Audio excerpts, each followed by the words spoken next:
हाँ बेटा, तो लास्ट क्लास में हमने मैग्नेटिक मोमेंट फाइंड कर लिया था करंट कैरिंग कॉइल का। देन हमने मैग्नेटिक मोमेंट इक्विवेलेंट किया था किसी करंट कैरिंग कॉइल का।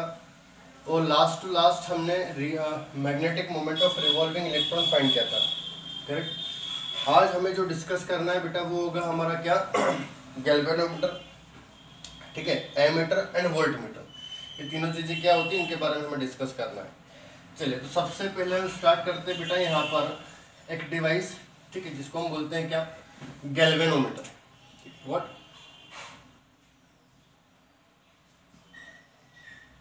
गैल्वेनोमीटर।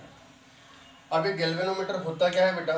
तो गैल्वेनोमीटर एक ऐसा डिवाइस होता है, ठीक है, जिसके थ्रू हम किसी भी सर्किट में करंट का एग्जिस्टेंस पता करते हैं या करंट की डायरेक्शन पता करते हैं। ठीक, तो it is a device used to find the existence of current and direction of current। ठीक है। अब बेटा अगर गैल्वेनोमीटर की बात की जाए तो यहाँ पर ये जो गैल्वेनोमीटर होता है जिसके थ्रू हम करंट को डिटेक्ट करते हैं, ठीक है, करंट का मैग्नीट्यूड फाइंड नहीं करते, करंट को डिटेक्ट करते हैं। ये जो गैल्वेनोमीटर होता है एक्चुअली दो तरह का होता है। एक होता है मूविंग कॉइल गैल्वेनोमीटर और दूसरा होता है बेटा क्या, मूविंग मैग्नेट गैल्वेनोमीटर। ठीक है। हमें जो यहाँ पर पढ़ना है वो कौन सा है बेटा, मूविंग कॉइल गैल्वेनोमीटर। अब मूविंग कॉइल गैल्वेनोमीटर भी जनरली दो तरह के होते हैं। एक होता है कौन सा, सस्पेंडेड कॉइल गैल्वेनोमीटर, दूसरा होता है पाइवोटेड कॉइल गैल्वेनोमीटर। ठीक है। हमें जो डिस्कस करना है बेसिकली ये डिस्कस करना है, दोनों में बहुत एक माइनर सा डिफरेंस होता है। ठीक, तो हमें जो अभी डिस्कस करना है बेटा it is pivoted coil galvanometer.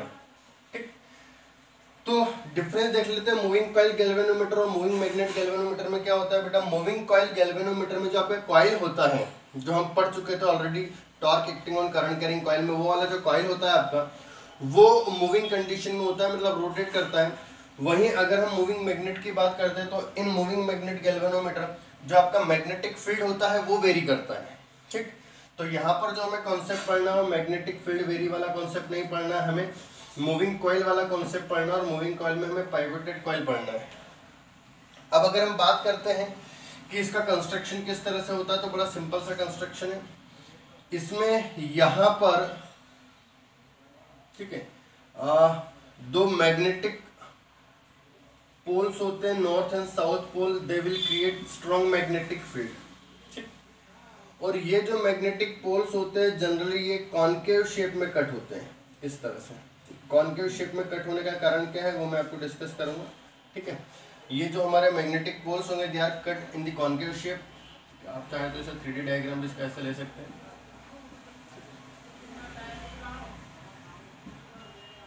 ठीक है, ये हो जाएगा हमारे पास क्या, moving magnet of moving coil galvanometer. अभी मैं यहाँ पर क्या करता हूँ बेटा, एक हमारे पास यहाँ पर एक सॉफ्ट आयरन होता है। ठीक है, ये ऐसा बोल दिया है, एक कॉइल होती है, उस कॉइल के ऊपर हम क्या करते हैं, ऐसे इंसुलेटेड जो कॉपर वायर होते हैं उनको इस तरह से लपेट देते हैं। लपेटने के बाद एक एंड जो होता है वो ऊपर होता है, ठीक है, एक एंड जो है वो ऊपर है और दूसरा एंड जो है वो नीचे होता है। ठीक, इसके बीच में यहाँ पर एक सॉफ्ट आयरन रखा जाता है। Soft iron is a type of iron. ठीक है, इसका यूज क्यों किया जाता है वो हमें पता चलेगा आगे वाले चैप्टर में, जिसको हम बोलते हैं क्या, इलेक्ट्रोमैग्नेटिक डैम्पिंग या एडी करंट का कॉन्सेप्ट। ठीक है, बस अभी आप इतना याद रखिए, यहाँ पर हम एक सॉफ्ट आयरन रखते हैं।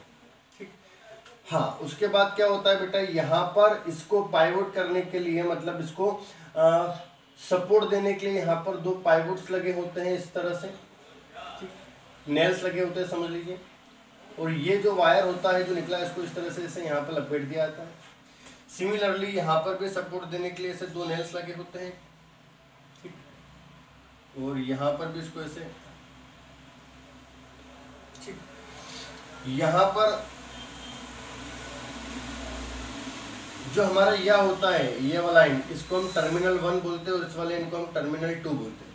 तो इनका कनेक्शन हम किससे करते हैं बेटा, जो हमारा सोर्स ऑफ करंट होता है बैटरी सेल, उससे इसका कनेक्शन किया जाता है। ठीक, तो ये तो क्या हो गया बेटा, हमारा कंस्ट्रक्शन हो गया। अब अगर मैं कंस्ट्रक्शन के बाद की बात करता हूं तो क्या होता है, देखें अगर हम बात करते हैं यहाँ पर, जैसे ही मैं टर्मिनल T1 एंड T2 को कनेक्ट करता हूँ with the help of a battery, तो इसमें करंट फ्लो होता है। Now it act as a current carrying coil. अगर ये करंट कैरिंग कॉइल है और ये करंट कैरिंग कॉइल एक मैग्नेटिक फील्ड में रखी, then it will experience a torque. ठीक है, अब इस पे एक टॉर्क लगेगा और टॉर्क इसको क्या करेगा बेटा, रोटेट करेगा। अब जैसे ये रोटेट होगा, ये जो स्प्रिंग है, स्प्रिंग का जो वायर है, ठीक है, इसमें ट्विस्ट हो जाएंगे। आपने देखा होगा जब भी हम किसी स्टोन को इस तरह से थ्रेड से अटैच करके एक डायरेक्शन में घुमाते हैं, स्टोन घूमता है, देन कुछ देर के बाद वो अपोजिट डायरेक्शन में रोटेट होता है। क्यों? क्योंकि जो थ्रेड होता है उसमें क्या जाते हैं बेटा, ट्विस्ट आ जाते हैं। सिमिलरली ये जो स्प्रिंग होगा बेटा, इसमें भी क्या प्रोड्यूस होंगे, ट्विस्ट प्रोड्यूस होंगे। तो करंट कैरिंग वाली कॉइल जो होगी उस पर मैग्नेटिक फील्ड के कारण टॉर्क एक्ट होगा, उसको हम बोलते हैं डिफ्लेक्टिंग टॉर्क। और ट्विस्ट के कारण अपोजिट डायरेक्शन में टॉर्क एक्ट होगा, उसको हम बोलते हैं क्या, रिस्टोरिंग टॉर्क। ठीक है, दोनों टॉर्क इसमें एक्ट होते हैं। यहाँ पर एक पॉइंटर लगा होता है जो करंट की डायरेक्शन को शो करता है। इसके रोटेट होने से पॉइंटर भी क्या होता है, रोटेट होता है। जब डिफ्लेक्टिंग टॉर्क और रिस्टोरिंग टॉर्क मैग्नीट्यूड में सेम हो जाते हैं तो कहीं ना कहीं मेरी कॉइल जाके रुक जाती है। जब ये रुक जाएगी तो हमें पता चल जाएगा कि करंट किस डायरेक्शन में फ्लो हो रहा है। ठीक, अब अगर हम बात करते हैं बेटा यहाँ पर कि डिफ्लेक्टिंग टॉर्क कितना होगा, डिफ्लेक्टिंग टॉर्क, तो डिफ्लेक्टिंग टॉर्क हम ऑलरेडी पढ़ चुके हैं, वो होता है कितना बेटा, बीना। ठीक है, यहां पर साइन थीटा नहीं होगा। क्यों? क्योंकि ये जो कॉन्केव शेप कट किया गया है, इसकी वजह से जो मैग्नेटिक फील्ड होती है एक्चुअली रेडियल होती है, और जो रेडियल मैग्नेटिक फील्ड होती है it is always perpendicular to the surface. ये हमेशा सरफेस की कैसे होती है, परपेंडिकुलर। और जब परपेंडिकुलर होगी तो हमेशा जो थीटा की वैल्यू आएगी 90 आएगी, साइन 90 इज ऑलवेज 1। अब due to deflecting torque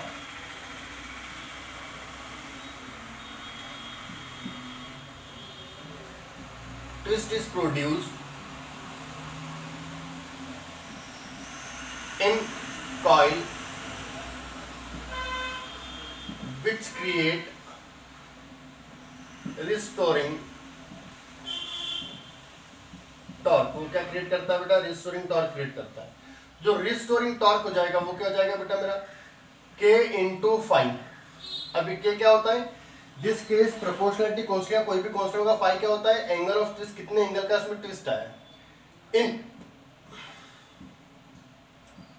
balance condition, balance condition में डिफ्लेक्टिंग टॉर्क जो होता है रिस्टोरिंग टॉर्क के इक्वल होता है, then BNA should be equal to K into phi. Correct? तो ये हमारी क्या होती है बेटा, बैलेंस्ड कंडीशन होती है। अब अगर हम बात करते हैं यहाँ पर बैलेंस्ड कंडीशन के बाद कि हमें फाइंड करना होती है सेंसिटिविटी ऑफ गैल्वेनोमीटर। कि सेंसिटिविटी ऑफ गैल्वेनोमीटर क्या होता है। ठीक है, तो सेंसिटिविटी ऑफ गैल्वेनोमीटर को फाइंड किया था deflection per unit current.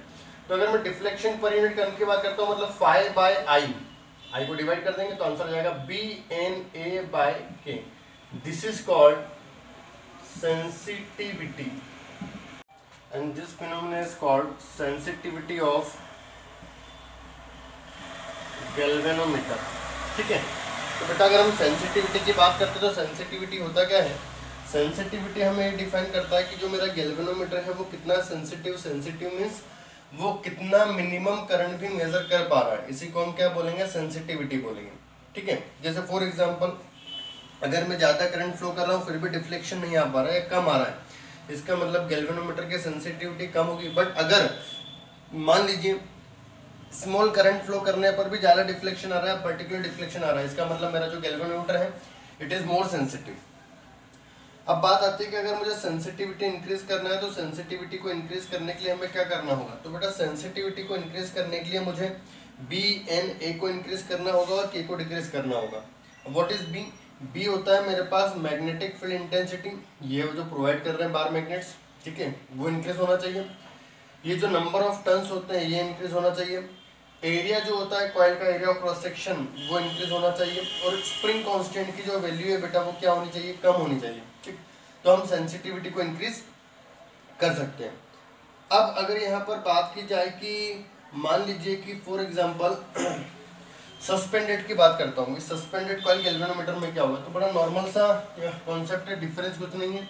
Suspended coil galvanometer जो होता है उसमें मेरी जो कॉइल होती है उसको हम सस्पेंड करते हैं, ना कि उसको हम पाइवट करते हैं। ठीक है, तो जो कॉइल होगी वो सस्पेंडेड होगी और यहाँ पर इस तरह से स्प्रिंग होगा और ये टर्मिनल T2 की तरह बिहेव करेगा। अब सिंस ये सस्पेंडेड है, ठीक है, काफी थिन स्ट्रिप होती है मेटल की, ठीक, फॉस्फर ब्रॉन्ज की जनरली होती है, तो ये इजीली रोटेट हो जाती है और इजीली डिफ्लेक्ट हो जाती है। अगर ये इजीली डिफ्लेक्ट हो रही है मतलब करंट को फ्लो कम कर फ्लो करना पड़ेगा डिफ्लेक्शन करने के लिए। इसका मतलब ये स्मॉल करंट में भी क्या कर सकता है, डिफ्लेक्शन दे सकता है। ठीक है, तो हमारा जो सस्पेंडेड कॉइल गैल्वेनोमीटर होता है उसकी जो सेंसिटिविटी होती है वो एक्चुअल जो गैल्वेनोमीटर होता है बेटा उससे, जो हम जनरली यूज करते हैं लैब में, उससे क्या होती है, काफी ज्यादा होती है। बट इसको कैरी करने में डैमेज होने की पॉसिबिलिटी सबसे ज़्यादा होगी, इसलिए जनरली हम जो हमारे पास डिवाइसेस होती हैं जो हम यूज़ करते हैं लेबोरेटरी में, उसमें ये यूज़ नहीं किया आता, क्या यूज़ किया आता है, पाइवोटेड कॉइल गैल्वेनोमीटर। ठीक है, चलिए ओके।